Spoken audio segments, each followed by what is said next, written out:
Hi, Julie Jones from SSB Performance, Smarter, Stronger, Better Mindset Training, here with this week's Mindset Made Simple Tip of the Week, brought to you by Game Day Sportswear. This week, the question is, are you competing like a moron? A moron.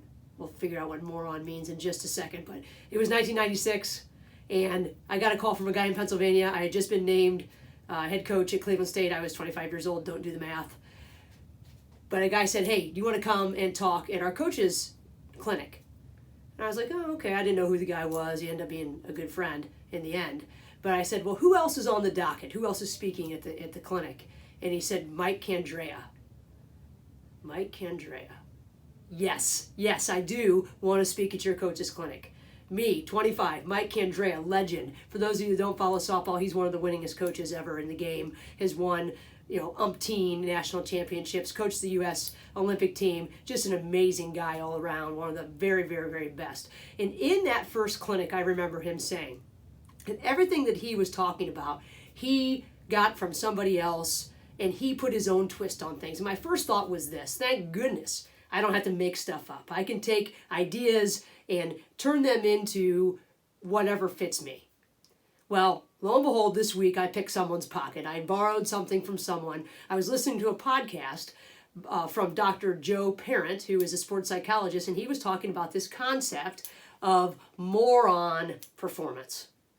Are you competing like a moron? Are you playing moron softball? Are you playing moron basketball? When as I think back to that time in 1996 when I stood up at a young age and I was talking about catching, I was a catcher, I know a lot about catching, or I thought I did at least at that point, learned more as I went obviously, but public speaking is my thing, right? I had 2 degrees in communication by that time, taught public speaking at the college level. What scares everybody else doesn't really scare me. But with great coaches like Coach Candrea walking around and many others who were on the panel, and then other college coaches in the audience and high school coaches, I was speaking like a moron. I was adding more on to the situation. I've spoken numerous times prior to that, lots of times in classes and in other situations. I liked it. It didn't really scare me a whole lot, but man, did it scare me then. I felt like I had to be great. I had to show what I knew. And anytime we have to do something, we're adding more on. Because here's the question: is there any difference between the foul shot that you're shooting to win the game and the first foul shot of the game, or the foul shot that you took in practice last week? Is there any difference in the at-bat when there's a runner on second and you're down by 1 there was in your first at-bat of the game, or the 500 practice swings that you took up to that point? Is there any difference in those? Think back to Hoosiers, right? The coach said, 10 feet. Guys, it's the same 10 feet as it is back at Hickory or whatever the name of the school was. It's the same. Just that last shot of the game, no one tells you have to do it blindfolded. You don't have to shoot it from behind your back. You don't have to shoot it granny style. No one's blindfolding you when you're up to plate. They're not going to throw the ball 15 miles an hour faster than they did in the first at bat. But we add more on, nobody else. So we're playing more on softball. We're playing more on soccer when we're putting all the weight of the world on that penalty kick or on that shootout. It's the same skill we've always done. But here's the problem. We hope that it goes in. We hope we throw a strike. We hope they don't swing. Or we're afraid, we have fear. So we have hope or we have fear that things aren't going to turn out. We're going to let somebody down. It's not going to go the way we want. We're hoping or we're fearing. And if we're hoping or we're fearing, we're thinking about the outcome. Morons think about the outcome. They're focused on what's going to happen at the end, not what we need to be doing right now, not feeling the flow of whatever skill it is. We're feeling afraid. We're feeling a certain way that is not productive to our performance. We're adding more on. So if we're hoping or we're fearing, if you watch Ted Lasso, May, the bartender, says it's the hope that kills you, right? And in this case, the hope and the fear can kill you because we're not trusting. We're not in the present. We're not thinking about doing what we can with what we have where we are, as Teddy Roosevelt said. We are thinking about what's going to happen if, what if, and then we start to catastrophize, right? We hope because we're worried. We fear because we're worried. Worry doesn't satisfy anything. So how do we not play more on softball, more on speaking, more on basketball? We need to stop and take a breath. As soon as we notice that we're adding more on, we're adding pressure on, we define the meaning of events. We define them. We need to go back to our own personal evidence journal. Why are we prepared to do this? What have we done to this point that proves that we're supposed to be here?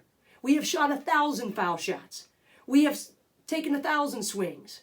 We can hit the outside pitch that she throws. We know we can. We've done it before, or we probably wouldn't be in the lineup. We can stop and take a breath and slow things down. We can talk to ourselves instead of listening to the thoughts that are automatic, that just sort of go through those automatic negative thoughts that are in our head. We can talk to them and say, that's not me. I don't need to add more on to this. It's a shot. It's a pitch. It's a kick. It's a touch. Whatever it is, we need to stay in the present and keep things what they are. Keep it simple, stupid, right? But morons add more on. So if I think back to that time, and thank goodness I took a risk and went to Pennsylvania and spoke. I ended up going there numerous times throughout my career. I got to meet a great coach who ended up helping me because we had no budget when I was at Cleveland State, helped me get a few things from Nike. But what it also taught me was that adding more on didn't make me better. And of course, I've gotten better since. And there have been a million times in between then and now that I've added more on. In fact, I still do it probably on a weekly basis, and I'm sure you do too. When's the last time you added more on? The next time that happens, have a plan. Because just like anything else, if we don't practice these things, we fall back on our habits. If our habits are good, we're in business. If our habits are bad, not so good for us. So what's your strategy when you add more on? When the pressure comes and all of a sudden that shot has so much weight that it changes your entire approach. Adding more on does not enhance our performance. It makes us tight, it makes us think, it makes us do a lot of things that are out of the trust in the skill and the training that we have. So think about your morons, think about what the plan to make adjustments at that point is, and find yourself in a position to be your best. Does that mean you will succeed? No. But adding more on is almost certain to make you less prepared, less ready, and less sharp to get things done. Don't forget, sign up today, ssbperformance.com/focus. Take care of yourself, coaches. Lots of stuff going on out there.